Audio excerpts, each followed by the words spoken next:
Hello dear students, मैं हूं नीरज और आप देख रहे हैं हमारा अपना चैनल स्टडी पार्टनर। आज की क्लास में हम पढ़ेंगे क्लास 10 की मैथ का टॉपिक एक्सरसाइज 12.1 के क्वेश्चन नंबर 7 से लेके आगे जो भी है, ठीक है, जितना हो पाएगा। ये है क्वेश्चन नंबर 7। इसको हम समझने वाले पूरा डिटेल से क्वेश्चन करेंगे। पीछे वाले 6 क्वेश्चंस के 2 वीडियोस अपलोड कर दिए। आई होप सभी को समझ में आए थे। ये वाला हम देखते हैं। वीडियो वगैरह क्लियर है एकदम? ओके, देखो एक क्वेश्चन है, इसको पहले सबसे पहले रीड करना इंपॉर्टेंट होता है। क्वेश्चन क्या है कि एक तंबू है, वो एक बेलन के आकार का है। नाम पढ़ो धीरे धीरे। क्या दे रखा है? बेलन। तो हम बनाएंगे सबसे पहले बेलन। बेलन कुछ ऐसा होगा, ये रहा बेलन के आकार का। यहाँ तक कोई डाउट है क्या? नहीं है। इस बेलन के आकार का है और जिस पर एक शंकु अध्यारोपित है। शंकु अध्यारोपित का मीन्स क्या होता है कि यहाँ पे एक शंकु है, वैसे लगाया हुआ है। वो एक शंकु अध्यारोपित है। क्या अध्यारोपित है? शंकु अध्यारोपित है। उसके बाद में देखो यहाँ पे क्या है कि शंकु अध्यारोपित है यदि बेलनाकार भाग की ऊंचाई और व्यास क्रम से 2.1 और 4.1 है। यदि बेलनाकार भाग की ऊंचाई ऊंचाई कितनी है? 2.1 मीटर है। ऊंचाई कितनी है? 2.1 मीटर। और व्यास कितना है? व्यास है आपका 4 मीटर। कितना है? 4 मीटर। तो ये होगा ऊंचाई 2.1 मीटर, व्यास है 4 मीटर। यहाँ तक कोई डाउट है क्या? नहीं है। ओके, आगे क्या दे रखा है? शंकु की तिर्यक ऊंचाई। ये शंकु है ना, इसकी तिर्यक ऊंचाई दे रखी है 2.8 मीटर। कितनी दे रखी है? 2.8 मीटर। यहाँ तक कोई डाउट है क्या? ठीक है, शंकु की तिर्यक ऊंचाई 2.8 मीटर है। इस तंबू को बनाने में प्रयुक्त कैनवास का क्षेत्रफल ज्ञात कीजिए। अब इस तंबू को बनाने में पूरा कैनवास कितना लगेगा? एक तो बेलनाकार भाग लगेगा, एक ऊपर वाला शंकु लगेगा। अब सोच के देखो, आपको लास्ट में ये भी दे रखा है कि ये जो शंकु है 500 रुपये प्रति मीटर स्क्वायर की इसकी रेट है। कि भाई आप जो क्षेत्रफल निकालोगे ना, तो 500 रुपये 1 मीटर स्क्वायर के क्षेत्रफल का रेट है। तो मान लो अगर 100 मीटर स्क्वायर होगा तो 500 इंटू 100 50,000 रुपये लगेंगे। वो हमें चेक करना है, ठीक है। तो चेक करते हैं। उससे पहले साथ में और कुछ देखा होगा। ध्यान दीजिए कि आधार कैनवास से ढका हुआ नहीं है। जो बेस है ना, उस पर कोई कैनवास नहीं लगा हुआ है। तो हमें ये पता चल गया कि खोखला बेलन है, तो बेलन का वक्र पृष्ठीय क्षेत्रफल, ठीक है। और ऊपर क्या लगा हुआ है? शंकु। तो शंकु का क्षेत्रफल, ये 2 लगेंगे। इसके साथ हमारा क्वेश्चन। हाँ, शंकु का भी वक्र पृष्ठीय, तो अंदर से टेंट खुला हुआ है, ठीक है। तो देखते हैं इसको। सबसे पहले क्वेश्चन का हल करेंगे। क्या करेंगे? हल। देखो, दिया गया है, क्या लिखोगे? दिया गया। क्या दिया हुआ है? अभी हमें ये दिया हुआ है कि शंकु व बेलन का आधार एक ही चीज है, ठीक है। तो शंकु व बेलन का व्यास, शंकु व बेलन का व्यास कितना है? 4 मीटर है। कितना है? 4 मीटर है, ठीक है। शंकु व बेलन का व्यास 4 मीटर है। ओके, यहाँ तक ठीक है, डन है। तो अगर इनका बेलन का व्यास 4 मीटर है, तब त्रिज्या कितनी होगी? 2। कितनी होगी? 4 में 2 का भाग जाता है। व्यास क्या होती है? त्रिज्या होती है। क्या होती है? त्रिज्या। तो 4/2 क्या हो जाएगी? त्रिज्या 2 मीटर। यहाँ तक कोई डाउट है क्या? नहीं है। त्रिज्या 2 मीटर है, ठीक है। व्यास आपका 4 मीटर है। यहाँ तक कोई दिक्कत नहीं। शंकु की तिर्यक ऊंचाई और बेलन की ऊंचाई, तो यहाँ पे बेलन की ऊंचाई कितनी देखिए, तो बेलन की ऊंचाई कितनी देर की है? 2.1 मीटर है। बेलन की ऊंचाई कितनी देर की है? 2.1 मीटर, ठीक है। उसके अलावा हाँ, तिर्यक ऊंचाई, शंकु की तिर्यक ऊंचाई, शंकु की तिर्यक ऊंचाई कितनी है? शंकु की तिर्यक ऊंचाई 2.8 मीटर है। हमने क्या किया? कुछ नहीं किया। शंकु दे रखा था, उसकी तिर्यक ऊंचाई दे रखी है। शंकु का जो व्यास है वही बेलन का व्यास है। कितना है? 4 मीटर। उसका आधा कर देंगे, 2 मीटर तिरछा हो जाएगी। 2.1 मीटर हो जाएगी इसकी ऊंचाई। क्या हो जाएगी? ऊंचाई। हमने ये सब कुछ पढ़ लिया, ठीक है। शंकु की तिर्यक ऊंचाई पढ़ ली, बेलन की ऊंचाई पढ़ ली, शंकु व बेलन का व्यास पढ़ लिया, त्रिज्या पढ़ ली। यहाँ तक तो कोई दिक्कत नहीं। हमें क्या निकालना है? इसका क्षेत्रफल निकालना है। ये जो तंबू है, ये तंबू कुछ नहीं है, एक बेलन है और एक शंकु है। तो बेलन का क्षेत्रफल निकाल देंगे, वक्र पृष्ठीय क्षेत्रफल, उसमें शंकु जोड़ देंगे। क्या जोड़ देंगे? शंकु का क्षेत्रफल। तो आ जाएगा तंबू का क्षेत्रफल। तो हमें क्या लिखेंगे? ज्ञात करना है, 2 चीजें ज्ञात करनी है। ज्ञात करना है तंबू का क्षेत्रफल, तंबू का क्षेत्रफल तथा तंबू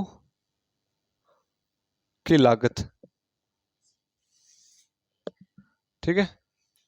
तंबू की लागत, तंबू का क्षेत्रफल तथा तंबू की लागत, ठीक है। यहां तक हमने किया।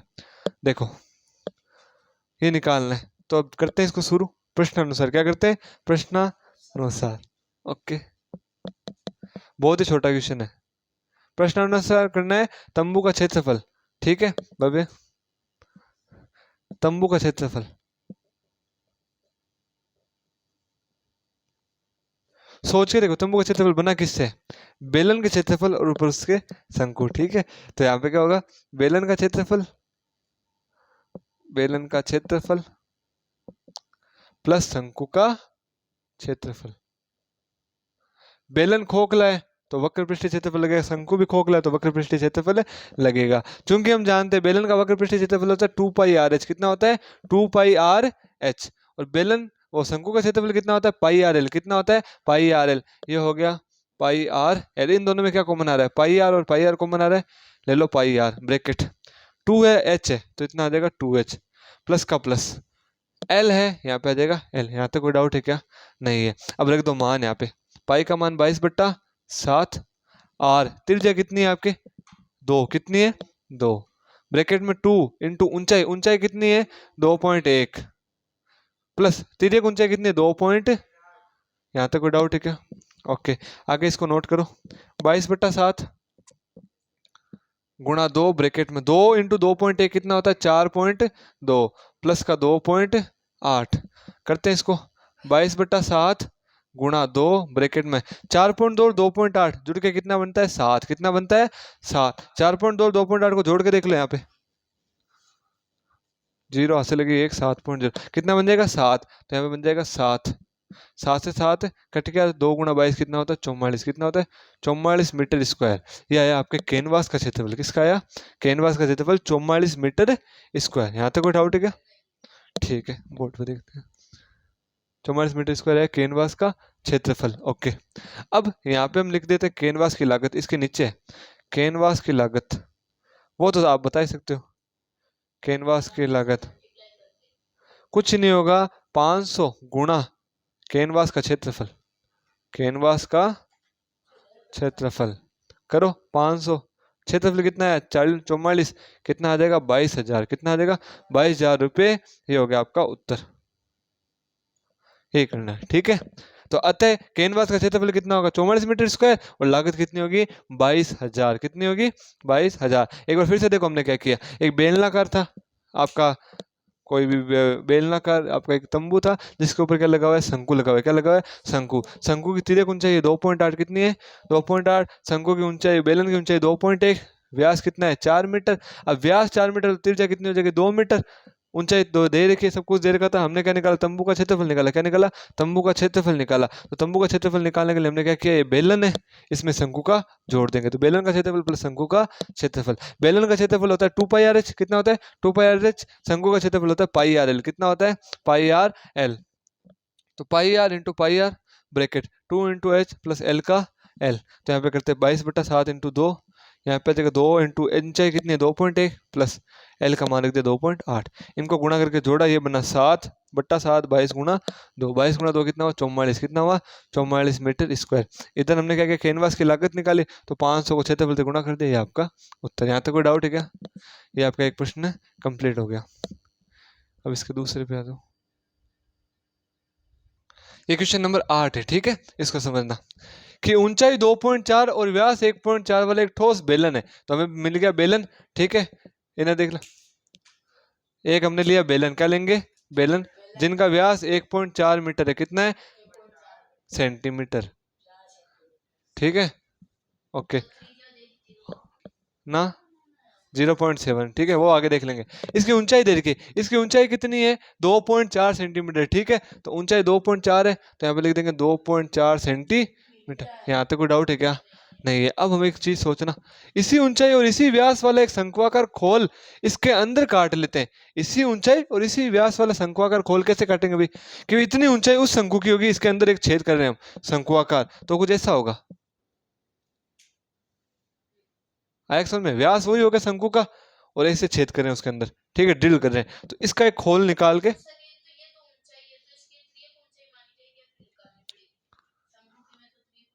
ना हमें इसका इस बार क्या निकाला क्षेत्रफल, हाँ तिर्यक ऊंचाई निकालनी पड़ेगी हम, ठीक है, वो तो निकाल लेंगे, इसमें तो कोई इतनी दिक्कत वाली बात नहीं है।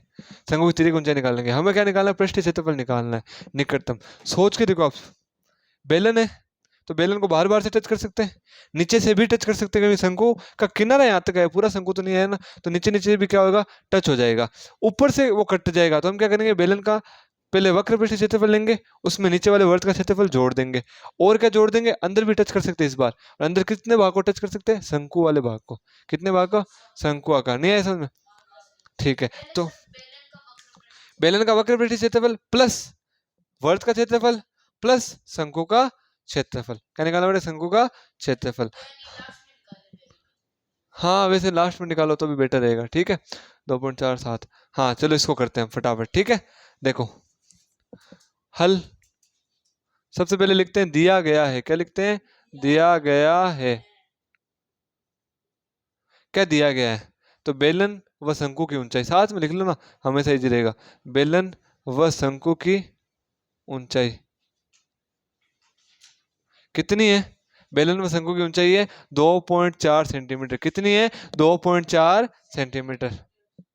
इसी प्रकार बेलन व शंकु का व्यास दे रखा है, क्या दे रखा है, का व्यास दे रखा है। कितना दे रखा है, शंकु का व्यास दे रखा है 1.4। कितना दे रखा है, 1.4 सेंटीमीटर। यहाँ तक कोई डाउट है क्या, नहीं है। अब व्यास ये है तो तब त्रिज्या क्या होगी, तब त्रिज्या वो होगी आपकी 0.7 सेंटीमीटर। कितनी होगी, 0.7।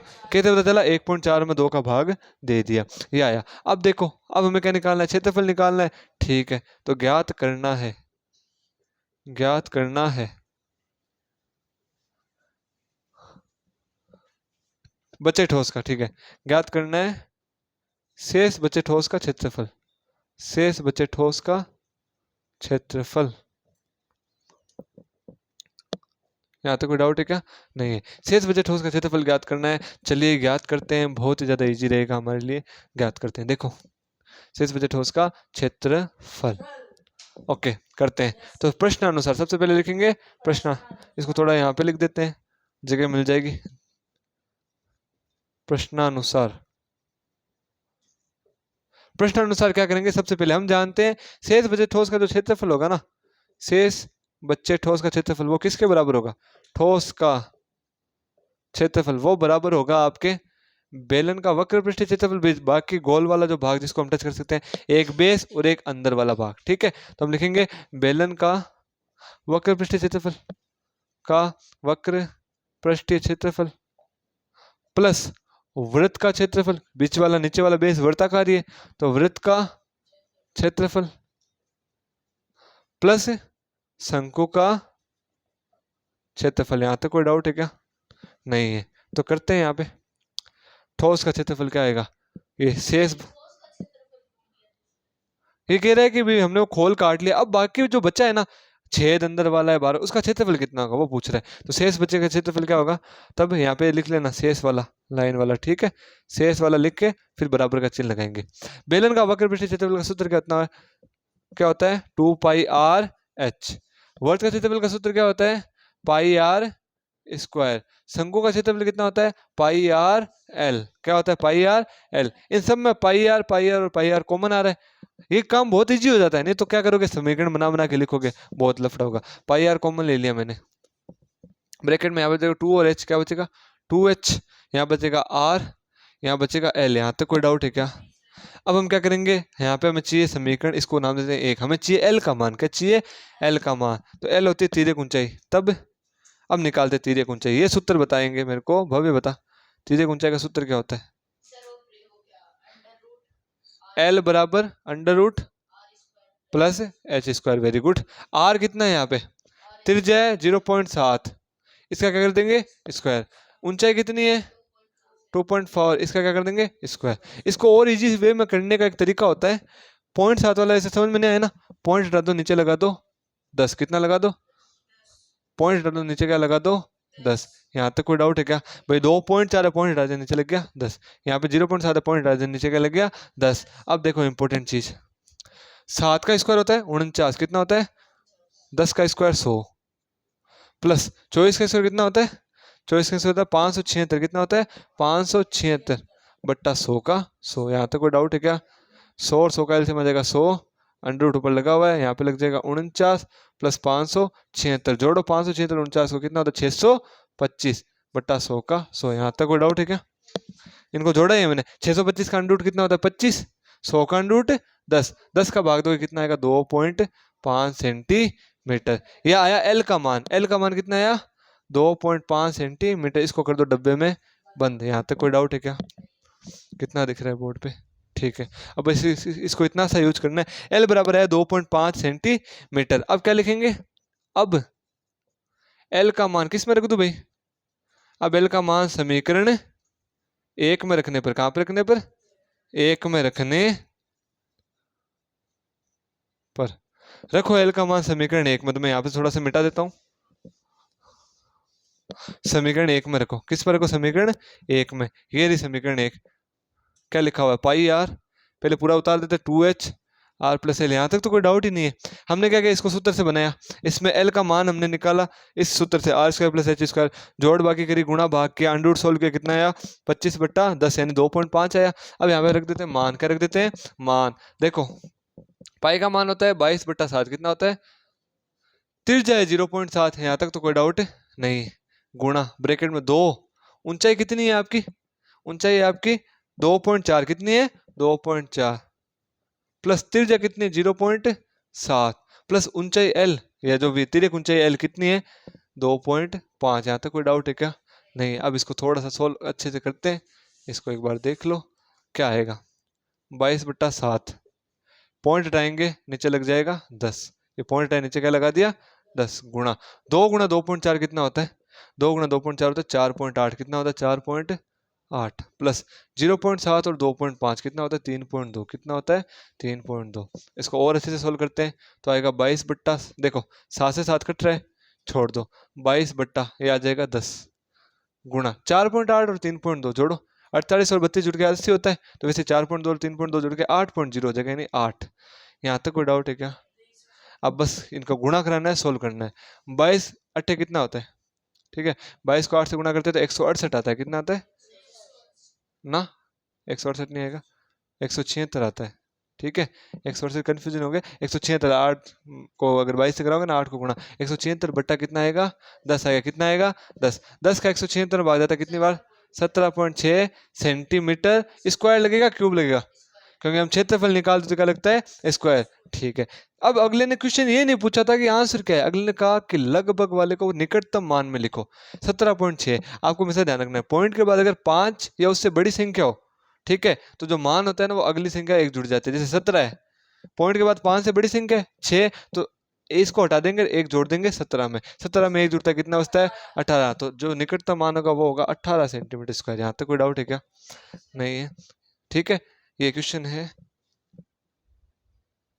तो ये वाला जो क्वेश्चन था इसको एक बार फिर से समझते। देखो हमें क्या क्या दिया गया है वो मिटा दे, चलो ठीक है। क्या दिया हुआ था कि बेलन की ऊंचाई और शंकु की ऊंचाई 2.4 दोनों सेम है। बेलन का व्यास और शंकु का व्यास एकदम सेम है। इसको जैसे वो आइसक्रीम निकालते ना वो बेलनाकार पाइप में से, वैसे मान लो आइसक्रीम निकाली, इस टाइप से निकाली कि एक शंकु आकार के अंदर छेद हो गया। किस किस को टच कर सकते हैं? एक बेलन का ये वाला भाग टच कर सकते हैं, एक बेस टच कर सकते हैं, एक अंदर वाला शंकु आकार। तो हम क्या क्या टच कर सकते हैं? बेलन का वक्रपृष्ठीय क्षेत्रफल, बेस वर्त का बना हुआ है, शंकु बना हुआ है, इनका क्षेत्रफल तो लिख दिया 2πrh + πr² + πrl। ये तरीका बहुत शॉर्ट है क्योंकि इसमें हम कॉमन ले लेते हैं, नहीं तो करते रहो समीकरण बना बना के मान रखते रहो, आपसे होगा भी नहीं इतने जल्दी। तो पाई आर तीनों में पाई आर कॉमन ले लिया, अंदर बचा 2h + r + l। हमने क्या किया? कुछ नहीं किया, एल का मान निकालने के लिए r² + h² किया।